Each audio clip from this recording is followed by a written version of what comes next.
तो now we will talk about reflection of waves. तो wave तो जैसे चलती है तो समझ में आ गया। जनरली हम लोगों ने रिफ्लेक्शन क्या पढ़ा था कि एक लाइट आ रही है और वो सेम एंगल पे रिफ्लेक्ट करती है। लाइट भी तो एक वेव ही है। तो यहाँ पे दो चीज़ें हैं। जब हम साउंड वेव्स की बात करते हैं या नॉर्मल वेव्स की बात करते हैं तो यहाँ पे दो चीज़ें आएंगी। एक होगा रिजिड सपोर्ट और एक होगा रिंग ओपन सपोर्ट। तो ये क्लोज एंडेड है और ये ओपन एंड है।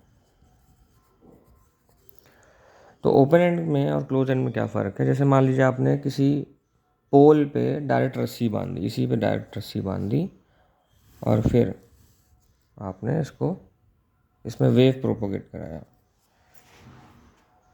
जब आप इस पर वेव प्रोपोगेट कराएंगे, लेट अस सपोज कि आपने इस पर एक वेव प्रोपोगेट कराया, तो इस समय इसका जो क्रेस्ट बनेगा वो इधर जा रहा है, लेकिन जब ये रिटर्न होगा तो रिटर्निंग के समय इसका वैल्यू अपोजिट हो जाएगा।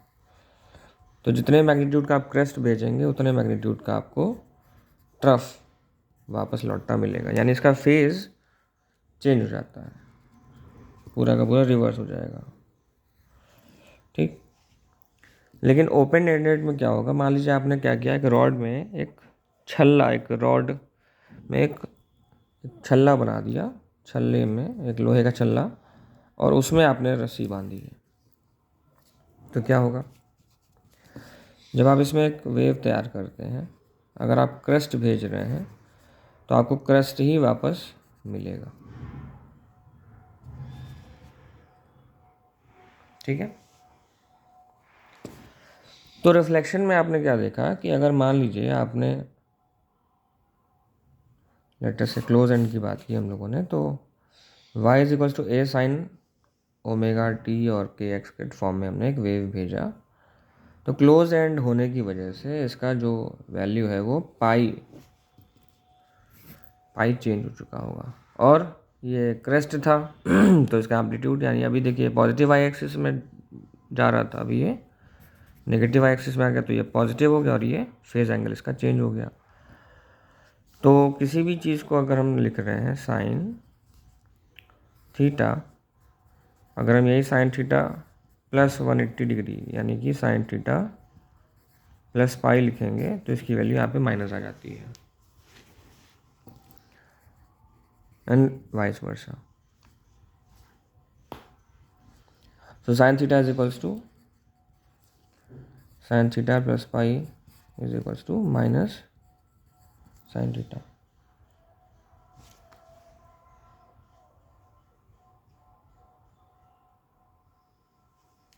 ठीक है। तो यहाँ पे पाई था, ये वैल्यू ये आ गई।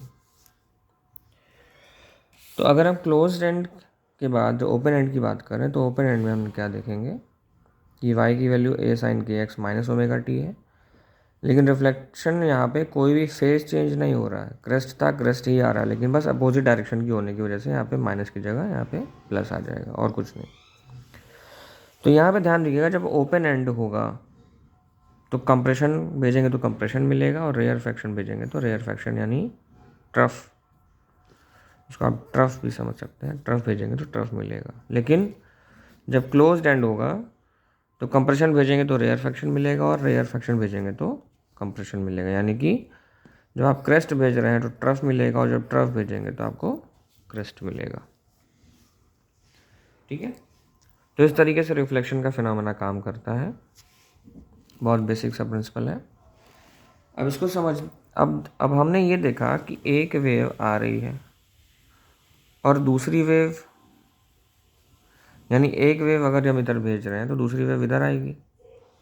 तो आपस में क्या होगा, एक पॉइंट के बाद ये और एक दूसरे को क्रॉस करेंगे, लेकिन ये वेव आपस में मिल करके ख़त्म नहीं होंगे। ये वेव आपस में मिल करके ख़त्म नहीं होंगे। ये क्या करेंगे, आगे बढ़ जाएंगे।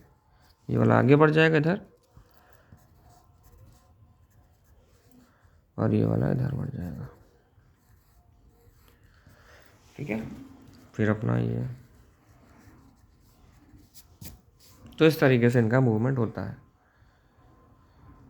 तो होता क्या है, जब ये आगे बढ़ते हैं तो इनमें कहीं ना कहीं वेव्स का आपस में एडिशन सब्ट्रैक्शन भी होगा based on the amplitude and the phase of the wave. तो ये प्रिंसिपल जो ये बताता है कि जब एक वेव दूसरे के साथ सुपर इम्पोज होती है, सुपर इम्पोज का मतलब हो गया ऐड हो जाना, एक वेव दूसरे के साथ ऐड हो जा रही है। भाई एक वेव ऐसे चल रही है, ठीक है, एक वेव ऐसे चल रही है, दूसरी वेव भी ऐसे चल रही है, दोनों का एम्पलीट्यूड जितना ये है माइनस में उतना ये प्लस में है, दोनों को मिल गया, दोनों जीरो हो गया। ठीक है, तो उस पर अब अगर लोग बात करेंगे तो प्रिंसिपल ऑफ सुपरपोजिशन नाम है इसका। प्रिंसिपल ऑफ सुपरपोजिशन क्या कहता है कि एक वेव है इधर आ रही है और इधर एक वेव इधर से आ रही है, दोनों आपस में मिलेंगे तो यहाँ पे क्या हो जाएंगे, सुपर इम्पोज हो जाएंगे एक दूसरे पर, लेकिन बाद में ये आगे बढ़ जाएंगे। तो actual displacement of resultant wave is a vector sum. ये कहता है कि जो रिजल्टेंट वेव आएगा वो दोनों वेव का रिजल्टेंट होगा वेक्टर सम का। ठीक है, तो वेक्टर सम कैसे निकालते हैं ये आपको ऑलरेडी पता है। वेक्टर सम निकालने के क्या तरीके हैं, कैसे निकाला जा सकता है। तो यहाँ पे हमने दो वेव लिए y1 और y2। इसमें y1 और y2 कैसे काम कर रहा है, y1 की वैल्यू है a sin ओमेगा टी और y2 की वैल्यू है a sin ओमेगा टी के साथ एक फेज चेंज हमने मान लिया कि इसमें कुछ फेज चेंज है। ठीक है, अब फेज चेंज के हिसाब से इनमें y की वैल्यू अगर देखी जाए तो y1 प्लस y2 होनी चाहिए, तो y1 प्लस y2। ठीक है, तो sine a plus sine b, sine a और साइन b, हमारे पास क्या फॉर्मूला बन रहा है, sine a plus sine b। ठीक है, तो a कॉमन ले रहे हैं तो a से इधर दोनों, और 2 का मल्टीप्लाई डिवाइड कर ले रहे हैं तो हमें क्या मिलेगा 2a। तो इसकी वैल्यू क्या बनती है, साइन a प्लस b/2 और कॉस a माइनस b/2, ये फॉर्मूला बनता है।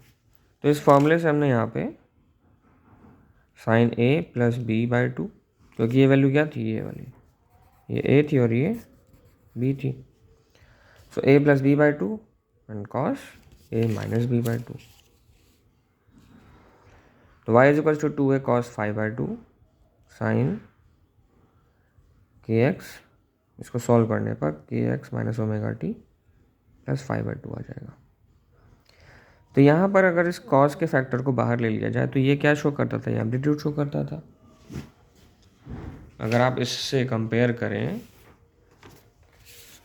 ये जो हमारा इक्वेशन है a साइन ओमेगा टी, ये अगर आप कंपेयर करें तो कुछ वैसा ही यहाँ पे भी मिल रहा है। तो यहाँ पे a की जगह क्या है, एम्पलीट्यूड, तो एम्पलीट्यूड को हम 2a cos 5/2 से लिख सकते हैं, और यहाँ पे इनिशियल फेज एंगल क्या है 5/2, सिंपल। ठीक है, तो ये सुपर इम्पोज होने के बाद जो वेव की वैल्यू बनती है, दिस इज दैट इक्वेशन। तो ये इम्पोर्टेंट है। चलिए, तो इसको अच्छे से समझने के लिए अगर हम ये मान लें कि शुरुआत में फेज़ की वैल्यू 0 थी, यानी दोनों के बीच में कोई फेज़ डिफरेंस नहीं था, तो जिस समय ये एम्पलीट्यूड बढ़ रहा था वैसे ये भी दोनों का फेज़ क्या हो जाएगा, एडिशन हो जाएगा। तो y की value 2a sign omega t और kx आ जाएगी। लेकिन दोनों के बीच में अगर अपोजिट फेज़ डिफरेंस है, पाई 180 डिग्री का डिफरेंस, तो जिस समय ये मैक्सिमम पे होगा उस समय मिनिमम पे होगा, दोनों की एवरेज वैल्यू क्या हो जाएगी 0। तो ये वैल्यू हमको रेड वाली मिलेगी। ठीक है, तो इस तरीके से हम ऑब्जर्व कर सकते हैं कि हमारा वैल्यू ऑफ वेव कैसे ट्रांसफ़र करें। अब यहाँ पे 0 या पाई के अलावा कोई और वैल्यू हो जाती, π/2, 3π/2, 5π/4, कुछ भी हो सकती थी, तो उस हिसाब से हमारा नेट वेव का डिस्प्लेसमेंट हमारा निकलता है, और अकॉर्डिंग टू दैट एक्सप्रेशन, इस एक्सप्रेशन के अकॉर्डिंग हम उसी 5/2 की जगह वो हम फेज एंगल रख देते हैं। तो हमारा वो एक्सप्रेशन हमको मिल जाता। अब जब हम लोगों ने स्टैंडिंग वेव की बात की है, मतलब प्रिंसिपल ऑफ सुपरपोजिशन की बात की है, तो उसमें क्या आता है, नया स्टेशनरी वेव कहते हैं या स्टैंडिंग वेव कहते हैं। ठीक है।